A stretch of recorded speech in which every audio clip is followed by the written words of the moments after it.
It's not easy being a baby. Sure, they're cute, furry, and even frisky. But raising wild animals like these in captivity is challenging. Some have parents, others are orphans, and it's not guaranteed they'll all survive. Most of the time it goes well, but they can also not make it, so it's really hard sometimes. Every animal is worth doing something to have them to survive. Azalee's been raising baby animals for the past 8 years at Parc Omega in Quebec, Canada. Parc Omega is a wildlife park where a variety of North American animals reside. The park sits on 2,200 acres of forest, meadows, and lakes where all types of different animals interact with each other. In the spring, a lot of these rambunctious residents are babies, all with different needs. Azalee and her team are going to have to work extra hard this season to make sure they survive the first few months when they're most vulnerable. It's a baby boom because they all arrived mostly in the same time, at the beginning and middle of spring. So it's a lot of babies at the same time. It's a lot of bottle feeding, less sleep, but it's always worth it.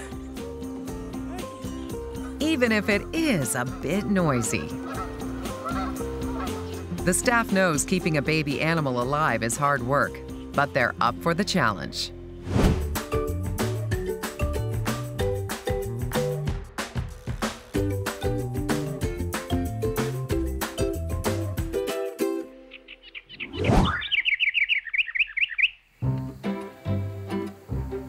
This is the rehabilitation area of Parc Omega, where injured and orphaned baby animals live.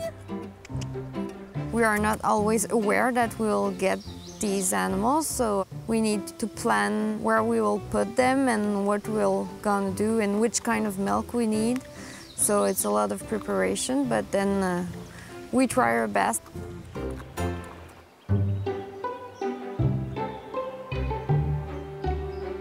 Hope is a month-old orphan moose. She was found alone by the side of the road at just 3 days old and was very fragile. In the wild, moose calves have only a 50% chance of surviving past 6 weeks old, even when they have their mom. So it was a miracle Hope had survived 3 days alone without anyone to protect her. I think everybody who's seen her would say she's just so gorgeous and she's really cute. Baby moose are so dependent, and they see you and they love you. Hope is extremely affectionate, and her keeper, Stephanie, welcomes the attention. I love her so much. Bonding with people is helping Hope get through this difficult time. Licking is Hope's way of showing affection, because that's what her mom would do to her if she were alive. Although Hope loves a good back rub, without her mom by her side, she's having a hard time. When we first got her, she looked really healthy and everything, but she was just crying all the time and we could not leave her. But the staff had a plan. They found Hope a new roommate. We brought a goat with her, and we have a really nice and gentle goat. Biquette is an adult goat who's an experienced mom and happens to be pregnant right now. Hopefully she'll be good company for the baby moose, especially since these two are going to be spending a lot of time together. But without much in common, no one's sure whether they'll get along. When you have a big family, there's bound to be some feuds, especially when there are siblings involved. But these goslings are close-knit. Families like these come and go as they please at the park. Well, the goslings for us, they are like guests. They come into the park and we feed them and we see them all summer long. We appreciate their stay because it's nice to see them really small and then grow up. These overachievers can eat, run, and swim within 1 day of being born. They have to be fast learners so they can fly by the end of summer, or else they risk being left behind. Canada Geese book rooms seasonally at Parc Omega. After spending their winter months vacationing in Florida, mothers and babies born here return year after year. It varies a lot, but usually in spring we have around 100 geese, and most of them are babies. The really young Canada geese are all yellow and they are covered with down, so they are pretty cute at that stage. Parc Omega is where these babies practice swimming and learn to fly. These goslings will grow up to be one of the most recognized birds in North America. But Canada geese aren't always known for their better qualities. In the city, Canada geese like these are seen as a nuisance, pooping and squawking in public parks. But the parents aren't just lounging by the lakes and taking strolls in the park. They're actually protecting their young. Well, at this stage, they are really vulnerable because they are not able to fly. So if there's the predators, they cannot get off really quickly. The short grass and open space help mom and dad keep a watchful eye out for danger. And a lake is a great escape route from predators like bobcats that might be lurking in the wild. It's also a great place for scavengers to find food. Even scavengers can be cute when they're little babies. When they want their bottle, they can be well behaved. But they can also be rowdy rascals. What's worse than raising a toddler? Raising unruly baby raccoons. Come on, guys. They are like little monsters. These little masked-faced bandits are hyper, hungry, and a bit clingy. Well, raccoons are a little playful and sometimes affectionately little demons because they do a lot of trouble around. By the time spring rolls around, Parc Omega is flooded with calls from people about orphaned raccoons. They practice a kind of catch-and-release strategy with some of the orphans here. The staff hand-raise them with the hopes of releasing them back into the wild at the end of summer. This group seems happy to get their meals from a bottle rather than getting it themselves in the wild. The raccoons are a lot of work because they drink really oftenly on the bottle, and they also need a lot of affection, and they need to move enough. So we have to bring them outside and make them play and then bring them back in. At a month old, these baby raccoons are voracious eaters and are bottle-fed by the staff every 3 hours. In the wild, they would nurse from their mother until they were 4 months old. But even as early as 2 months of age, these opportunistic eaters will become foragers. They are really good eaters. Right now, they're a little needy. But you know what they say about the squeaky wheel. They're loud when they need to be.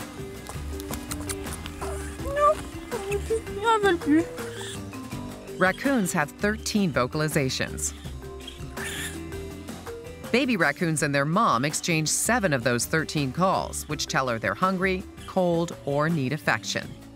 But they'll grow out of it. They won't be crybabies forever. Oh, they're so nice when they're small. They follow us. They like to be with us. They climb on us. These babies are hanging on tight, but they're going to have to let go. The park is just a temporary home for these raccoons. They need to find their independence if they're going to be able to return to the wild.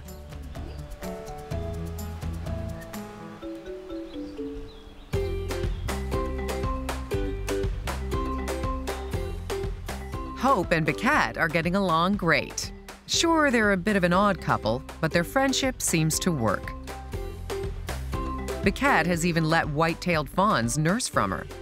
So she's used to caring for babies that aren't her own. The goat is like a mother for her because she don't like to be alone, so she always stay with her. They like to be together, they sleep together, and they follow always together. Since Biquette is pregnant, they're optimistic she'll do more than just keep Hope company. The staff think that she'll let Hope nurse from her too, although it might be a bit tricky. The moose is already way bigger than the goat, so we will have to build around to make sure this will work. The staff is still working on it. For now, Hope is being bottle-fed. And they are starting to introduce her to leaves, which moose love to eat. Like any picky toddler, Hope is a bit curious but hasn't quite developed an appetite. She's already nibbling on the leaves. She doesn't really eat the leaves, but it's a good sign that she's got the idea. Moose are the largest members of the deer family, and they're pretty big babies, weighing 13.5 kilograms when they're born. If all goes well, by fall, Hope will end up gaining 10 times her birth weight. Hope would be getting most of her nourishment from her mother's milk if she were still alive. So the staff has to make sure that they are providing her with enough nutrition to survive.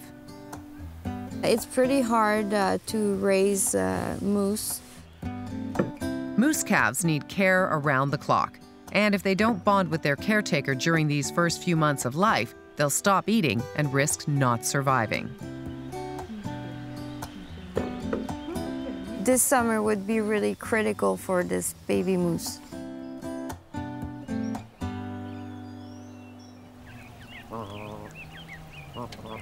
Right now is also a critical time for these goslings.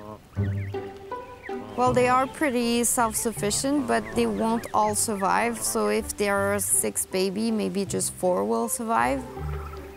Even though these babies can swim on their own and feed themselves, they still need protecting. Lucky for them, their parents are fiercely protective and work as a team to guard their young. If the parents think the babies are in any danger, they will do all they need to do to protect them, so they are really, really brave. This is no wild goose chase. It's a matter of life and death. These pigs would gobble up a gosling if their parents weren't so attentive. When threatened, adult geese will spread their wings, pump their heads, hiss, and honk to scare away predators. Even though mom and dad can hold their own, they're vulnerable right now too. Shortly after goslings are born, adult geese lose their ability to fly and are grounded. Adults shed their flight feathers, leaving them as flightless as their little babies. Parents will grow their feathers back by the time the babies are ready to fly. But will all the goslings make it to their destination? A big test is when they will have to migrate. Some won't be able to do it the whole way. Learning to fly in such a short time is a huge challenge for these little babies born just a few weeks ago. Will they rise to the occasion? The raccoon kits will need to learn a lot more before they're ready to leave the park too, especially if they're going to survive in the wild. These babies are taking on more responsibilities. They're animal ambassadors in the shows at the park, where people can learn more about their species. It might seem like a cushy job, but in fact, they're spending a lot of their time honing their climbing abilities.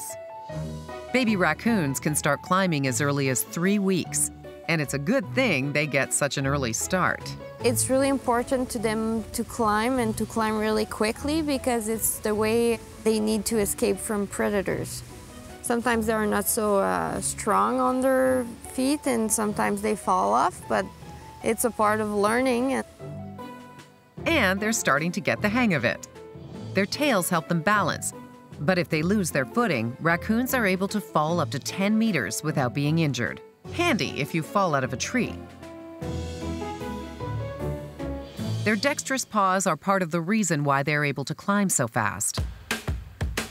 Their feet can even turn backwards, allowing them to climb down trees face first.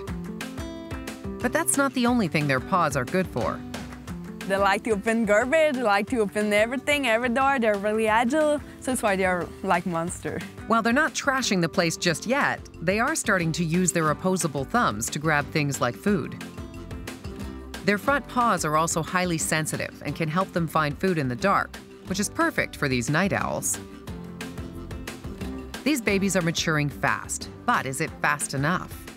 How will the park know when they are ready to be released? When they get older, we have to be careful. They can be a little bit more aggressive, so they can start to bite, show some sign, and they are ready to come back in the wild.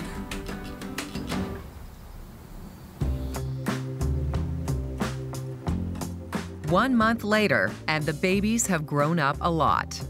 The park staff has decided that Hope won't be released back into the wild. Without the guidance of her mother, her chances of surviving on her own would be little to none. Hope is the only female moose in the park. She wouldn't be able to live with the male moose they have here, especially since she isn't sexually mature yet. The trouble will be finding her a place of her own when she's older. For now, at almost 2 months, she's getting stronger, despite the recent changes in her life.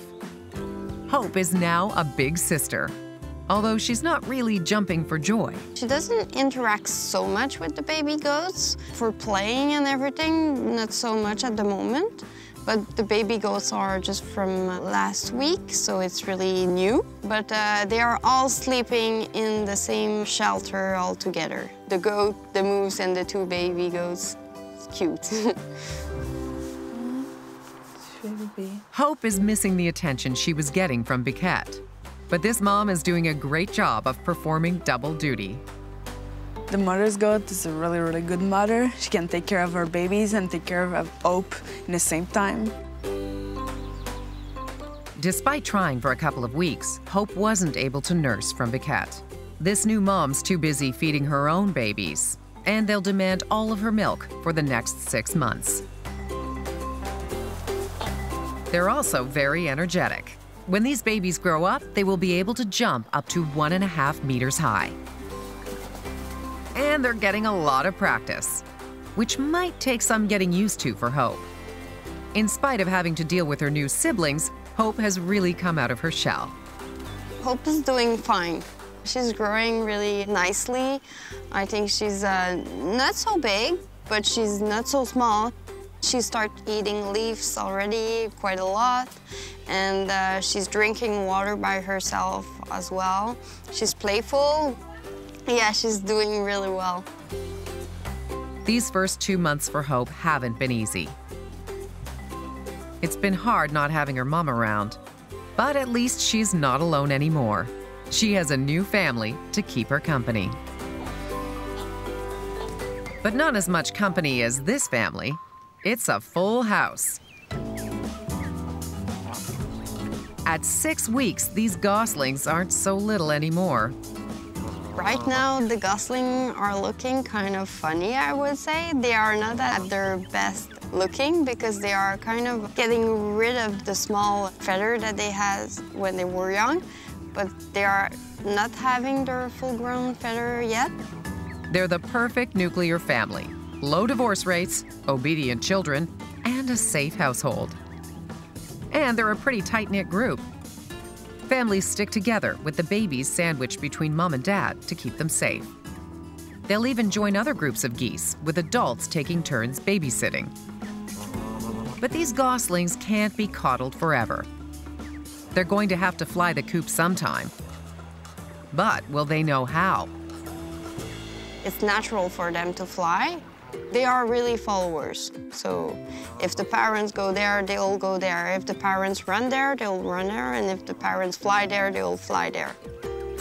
If the wind is in their favor, Canada geese can travel as far as 2,400 kilometers in one day. Veterans will take turns leading the flock, while newbies will follow close behind. Before they're ready to fly, they will look exactly like an adult one, except they will make the baby noise like "queek, queek." And that's so funny because they look really like full-grown. And they grow up so fast. Canada geese might not always get a warm welcome, but they're loved here. We really like the gosling here at the park because, well, it's the Canadian geese, so it's really our geese that we need to have, and it's a really pretty bird, actually. I find them really brave and really good to do this big travel, even just in the first year of life.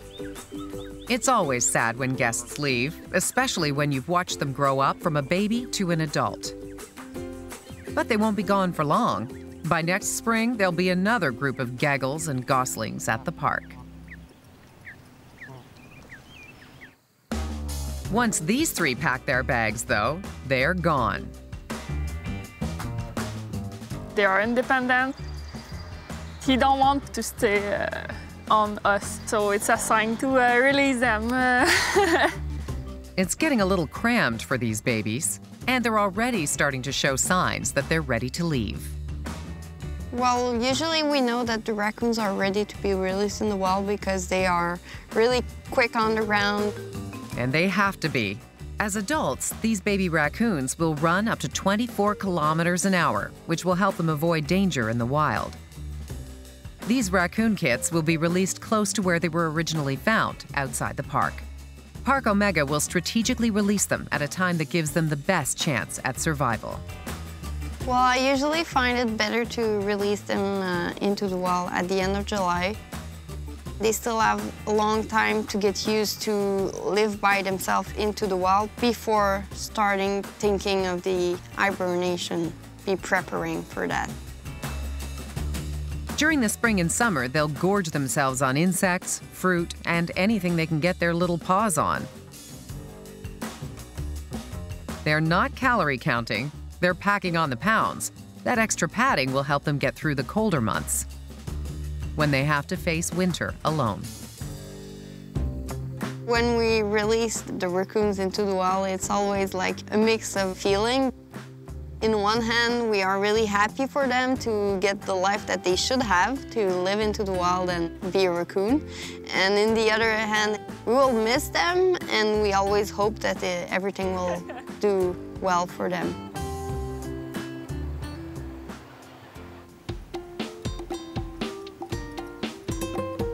You never know how these babies will do once they grow up. But living at Parc Omega is more than just a roof over their heads. I think if people that comes in the park really love nature here and find a nice attachment to it, they will be willing to protect it, and they will find it really important. The raccoons came here as little kits and are leaving almost full-grown to face the real world. And those furry little goslings that were born here are now old enough to fly away. But why put so much work into raising them if they're just going to leave? For us, taking care of these animals is really important just because they need to have a chance. We need to give them a chance to grow and then be released in the wild and have their chance to live freely as they would be. Even though Hope won't be released from the park, she still has a bright future ahead once they build her a separate enclosure from the males. She'll be able to grow bigger and stronger under the care of her keepers here at Parc Omega. And maybe one day she can be safely introduced to a male and have her own family. It's our reward to see them grow and be well after. And the biggest reward is that they have a fighting chance to make it on their own.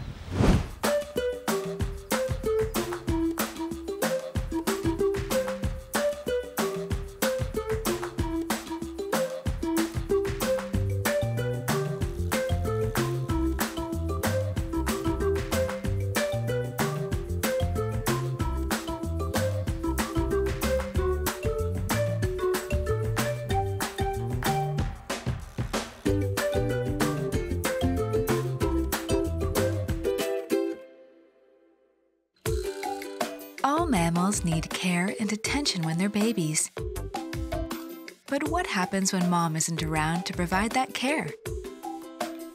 Sometimes a surrogate family plays that supporting role and can help take a baby animal to the next stage of life.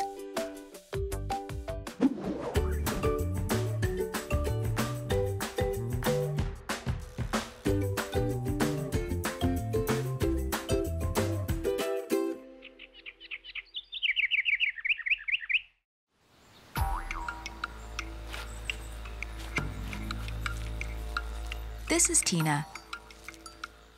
She's a 10-month-old wombat. Since she was 3 months old, she's been at the Bonorong Wildlife Sanctuary in Tasmania, Australia. Her mother was hit and killed by a car, and someone pulled over and checked the pouch of the mother and found Tina when she was quite small and came into our care after that. Wombats are distant relatives of the better-known marsupials, kangaroos. Their evolution diverged more than 40 million years ago. When Tina arrived at the sanctuary without a mother to provide a pouch, her caregivers had to be creative. We provide a makeshift pouch, especially for the younger wombats for the first year or so, until they start to live underground at about 1.5 years of age. That's done by a inside-out pillowcase into a blanket or a large beanie, something that'll insulate their body heat. And once they get in there and it smells like them and it's nice and dark and quiet and warm, they think they're back in mum's pouch. In the wild, the wombats would normally nurse until they're about a year old.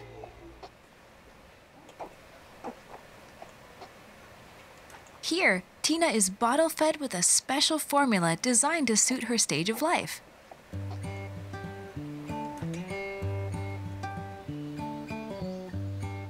At the sanctuary, these young wombats start to prepare for the real world. Grass, roots, and shrubs of all kinds become a much bigger part of Tina's diet, just like they are for wild wombats.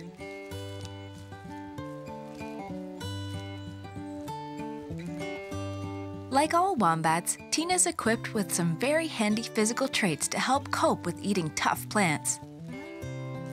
They have teeth that are hollow and grow back throughout their lives. They are the largest burrowing marsupial and largest burrowing mammal on the planet. They're just a unique animal. Wombat burrows are architectural feats that can be up to 20 meters long.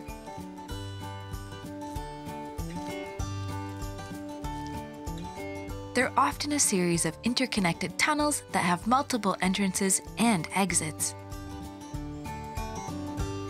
Tina's dug herself a few really cool burrows with really nice strong ceilings, rocks and other logs and objects at the roof of the entrance, which is a great instinct that she's showing. She's not digging them straight down where the rain's going to go. They go into the side of a mound of dirt, which is fantastic. Wombats are built for digging. They have powerful front legs and strong claws that help them dig through almost anything.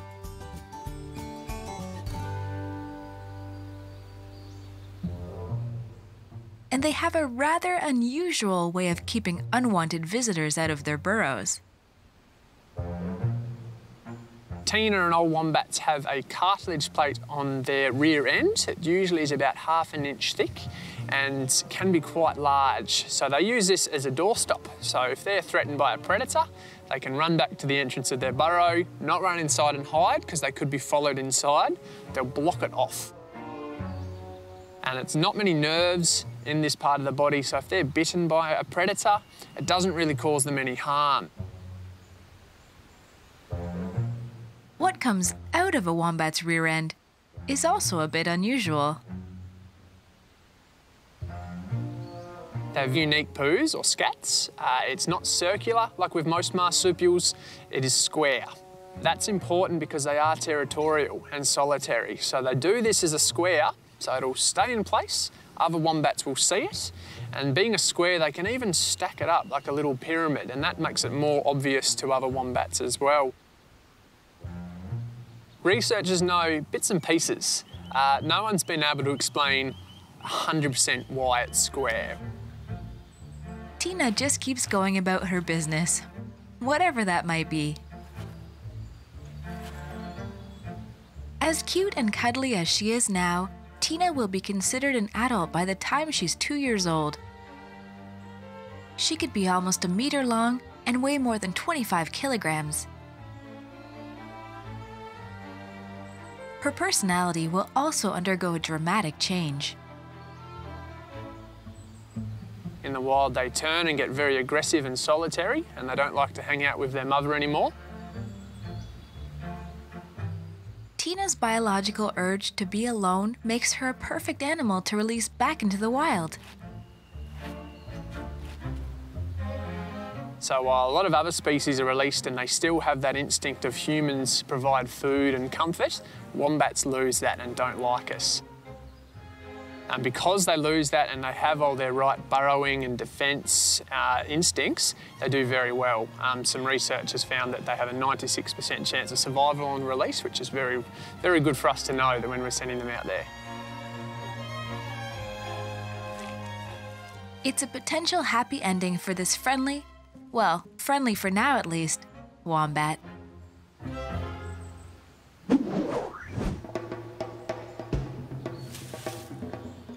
Clouded leopards have a reputation for being elusive and shy.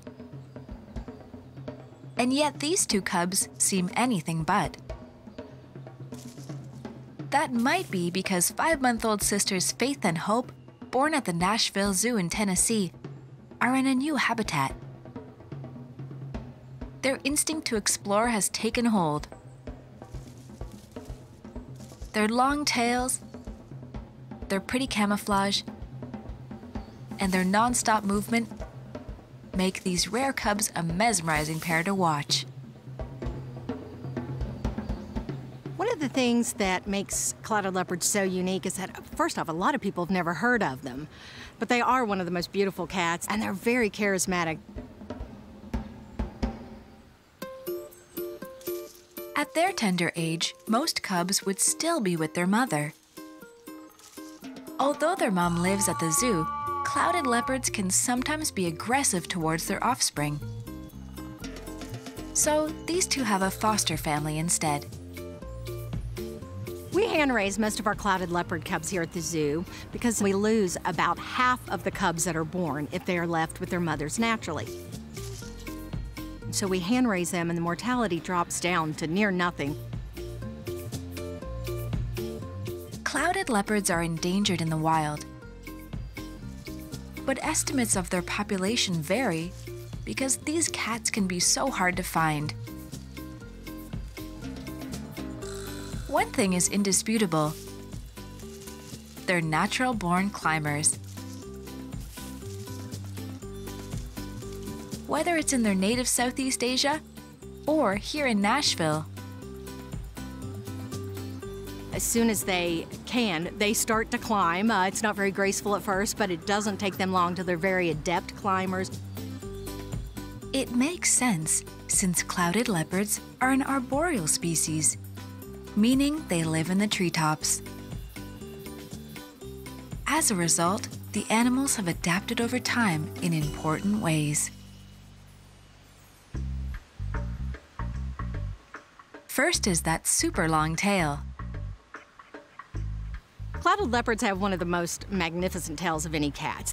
They use these tails for balance mostly, kind of like a tightrope walker would do when they carry a pole.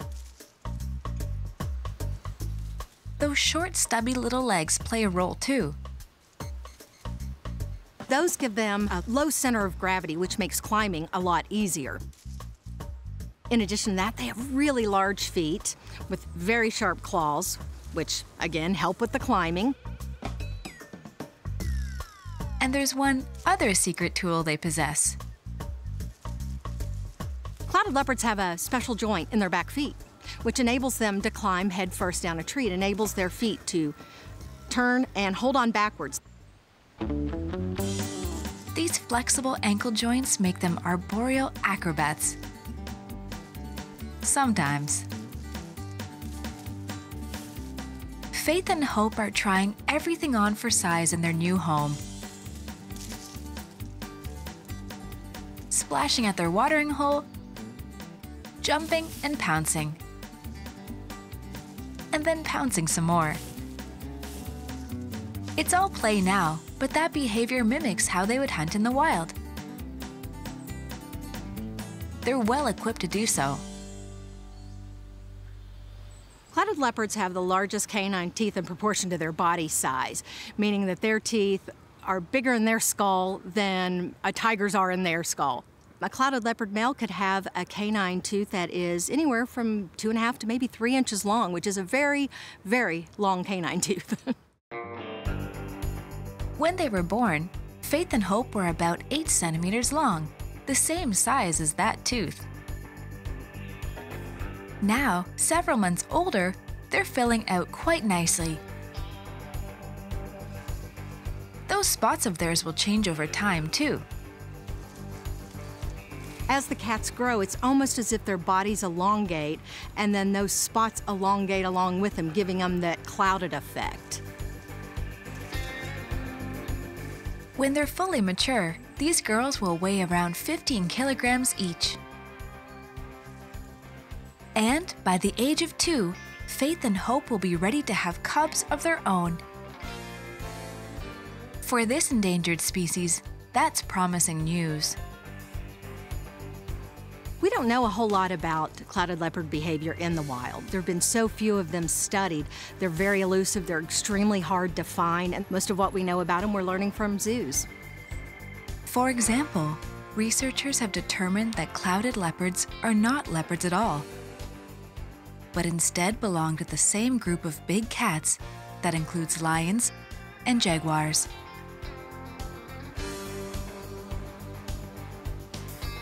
Hope and faith might help researchers unlock other secrets about their species in the future.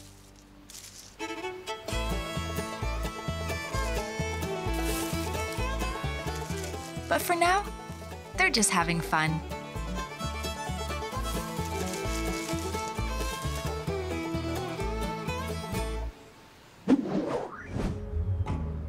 They're not tiny, helpless newborns.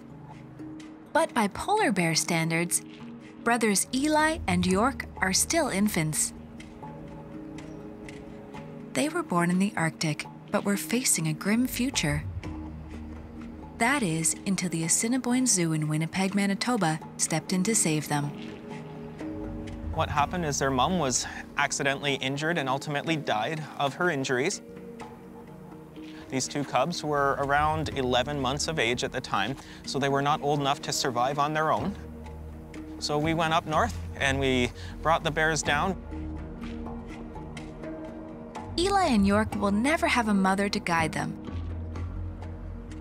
But after only a month of being at the zoo, they seem to be finding their way. They rely on one another quite a bit. We've always had twins or two that came together, and they lean on one another. They get comfort from one another. While they wouldn't be able to survive without mom in the wild, they are able to do quite well on their own here in the zoo. There are other signs that the cubs are doing well. They're gaining weight at a healthy rate of almost half a kilogram per day. And while the zoo is home to several rescued polar bears, these are the first males in their care. It will give staff a window into male development. While female adult bears might weigh around 270 kilograms, the males are on a whole different scale. What really sets the males apart is these little bears that are born this tiny eventually get to be 1,300 pound bears, which is absolutely huge. So we watch these male bears grow, and it's just phenomenal. In the wild, Eli and York would become fully grown adults at around 7 years of age. In captivity, they'll reach this size by the time they're 4 or 5. That's because in the wild, they'd have to hunt and might go without eating for a while. But here, the cubs will never go without food. Their diet is rich with the vitamins, minerals, fats, and proteins they need to thrive. With snacks stuffed in their toys, getting to the chow provides a bit of a challenge, but also gives the cubs a chance to play.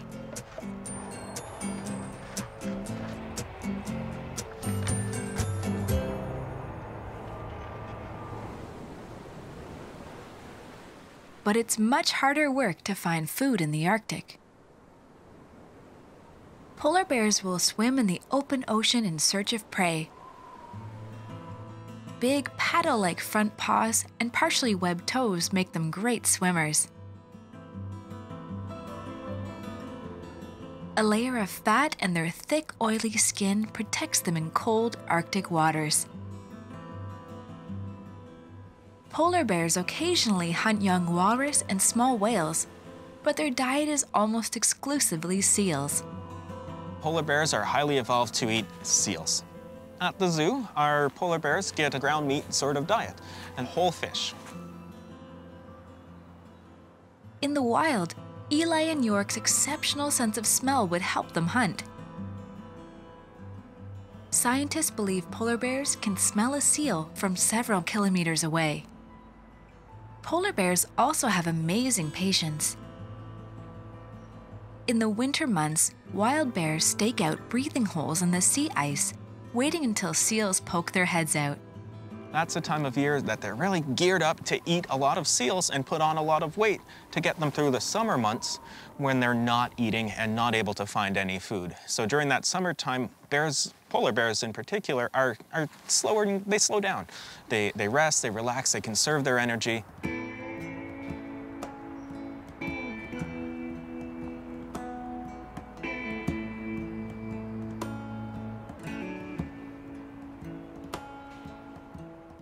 Eli and York's laid-back style might be because their bodies are getting used to the local temperatures. These bears came from much further north, and while Winnipeg is certainly a cold area, right now we're well below zero already, these bears were in an environment that's subarctic.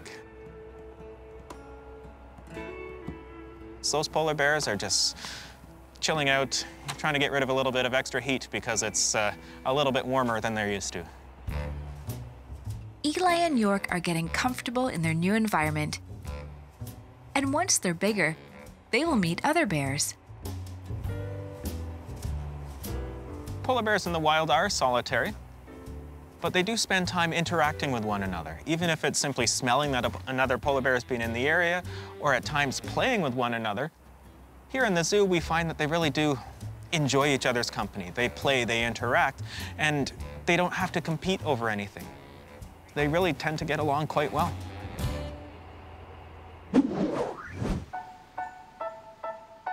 This is Gemma, a tiny eastern quoll in a polka dot coat.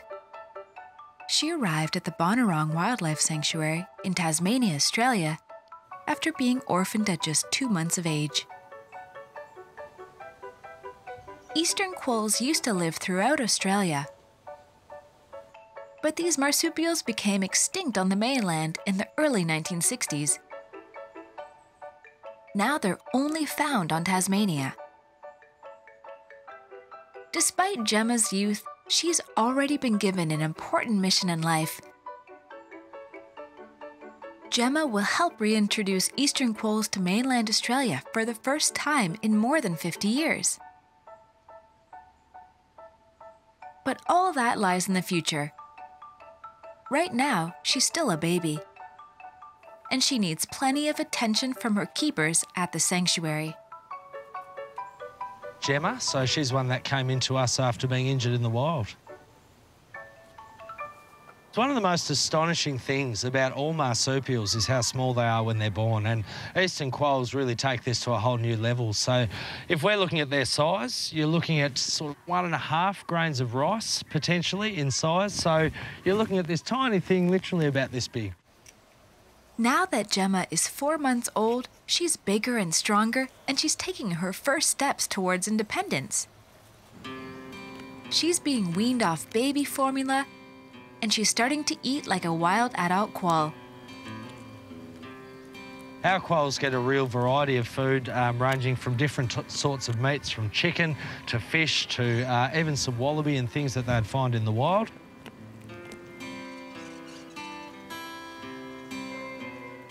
Full-grown eastern quolls are fierce nocturnal predators with strong jaws and excellent night vision. Although at 60 centimeters long, they're still tiny and cute. Adult eastern quolls are about the size of a small cat and eat anything from fruit and eggs to insects and reptiles. Those prominent polka dots are actually nighttime camouflage that help them blend in with their background. These mini marsupials are one of the top predators in their native habitat. The only one bigger is the Tasmanian devil. Quolls are in the same family as Tasmanian devils and are more distantly related to the now extinct Tasmanian tiger. Like Tasmanian tigers, competition from invasive species led to the eastern quoll's extinction on the mainland in the 1960s. The main culprits were feral cats. Feral cats eat all the same things that a quoll does, and they're much more efficient at hunting, much more efficient at finding the food, and will quite happily take out a quoll if they feel that they need to. But now that feral cat populations are under control, eastern quolls have a chance to thrive. Their return should help control insect, reptile, and rabbit populations. The Bonorong Wildlife Sanctuary is headquarters for the breeding program where 40 eastern quolls are being bred for eventual release. The plan is to limit their interaction with humans so that they're as wild as possible. They will soon be reintroduced to the mainland at Bonorong National Park. Little Gemma is already too used to people to be released into the wild, but she's still vital to the program's success. Her genetics, being from a wild background, could be really important to that breeding program. And being hand-raised from such a young age, she hasn't got as good a chance of survival as what she could give back to her species going into this program. Many invasive animals have had a negative effect on species endemic to Australia. But eastern quolls are ready to make a potential comeback. Gemma could play a major role in returning her species to its historical range. An animal left only on an island is always at threat of plummeting in number very quickly. So we must try and keep their numbers high now before it becomes a situation of trying to fix it when they're too low. If everything goes according to plan, there will soon be a healthy eastern quoll population on the Australian mainland. And Gemma will be the matriarch of the pioneers.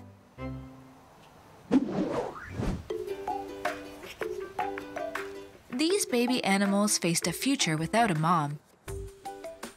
But luckily, they had others who stepped in to nurture and support them. Human caregivers can do wonders. And sometimes, a sibling goes a long way in providing a little bit of love.